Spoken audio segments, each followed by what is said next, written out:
안녕하십니까. 뷰티렐라 TV의 은하수 아빠 조원장입니다. 오늘은 안면신경 마비를 겪고 계신 분들이 특히 주의해야 할 눈 관리법에 대해서 한번 말씀을 드려보려고 합니다. 안면신경 마비가 발생을 하면 눈을 제대로 감지 못해서 일어나는 일들이 있는데요. 눈이 건조해지고 이물감이 생기고 더 나아가서 통증 등이 생기는 다양한 눈의 문제를 경험하게 됩니다. 이런 것들은 이제 기능적인 문제이고 미용적으로는 좌우 눈 감는 속도의 차이가 생기니까 눈을 깜빡거릴 때 상대방이 이 사람 눈에 어떤 문제가 있는 거 아닌가 이런 생각이 들 수도 있게 되죠. 눈의 이런 기능적인 문제는 단순한 불편함을 넘어서 각막 손상이나 시력 저하 같은 심각한 합병증으로 이어질 수 있기 때문에 초기부터 적절한 관리가 필수적이라고 제가 이전 영상들부터 누차 말씀을 드려왔습니다. 그래서 오늘은 인공눈물 사용법부터 안대 착용 그리고 일상에서 실천할 수 있는 눈 건강 관리 팁까지 자세히 알려드리겠고, 저희 병원에서 시행하고 있는 눈 잘 감기게 하는 치료 내용까지 팁을 말씀을 드리는 그런 시간을 드리도록 하겠습니다. 먼저 안면마비가 왜 눈 건강에 문제를 일으키는지 알아보도록 하겠습니다. 눈꺼풀은 안륜근이라고 하는 동그란 근육의 작용으로 눈이 떠지고 감기게 되는 그런 과정을 겪죠. 안면신경 마비가 발생을 하면 이 안륜근의 기능이 약해지거나 떨어져서 눈이 완전히 감기지 않는 토한 또는 노출성 각막염 상태가 되게 됩니다.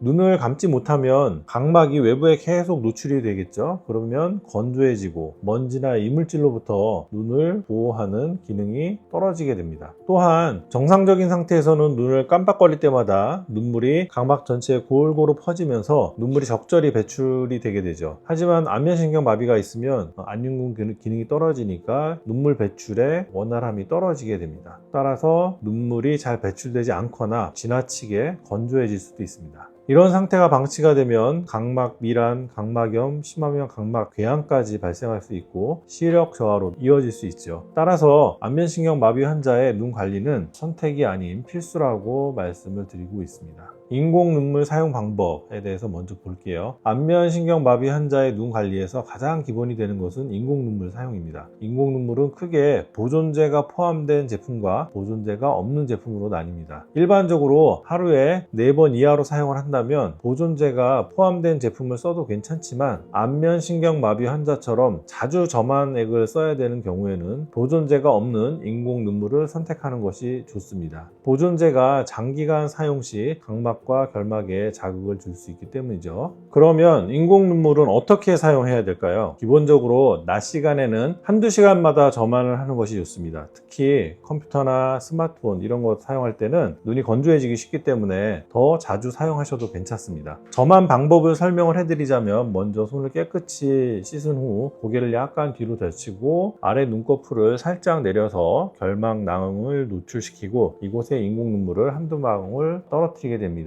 이때 점안기 끝이 눈이나 속눈썹에 닿지 않도록 좀 주의해 주셔야 되고요. 점안 후에는 눈을 부드럽게 감고 약 30초간 유지를 해서 약물이 골고루 퍼지도록 기다려 줍니다. 밤에는 좀 더 점성이 높은 인공 눈물 겔이나 연고를 사용하는 것이 좋습니다. 취침 전에 연고를 바르면 밤 동안 눈이 건조해지는 것을 막을 수 있습니다. 연고는 1cm 정도 짜서 아래 결막낭에 바르거나 눈을 감은 상태에서 위아래 눈꺼풀 사이에 발라줍니다. 연고를 바른 후에는 일시적으로 시야가 뿌옇게 흐려질 수가 있기 때문에 반드시 취침 직전에 사용하는 게 좋습니다. 이런 점성이 있는 인공 눈물 겔이나 연고는 낮에는 일상생활에 지장을 줄 수 있으니까 잠자기 전에 사용하는 것을 권해드립니다.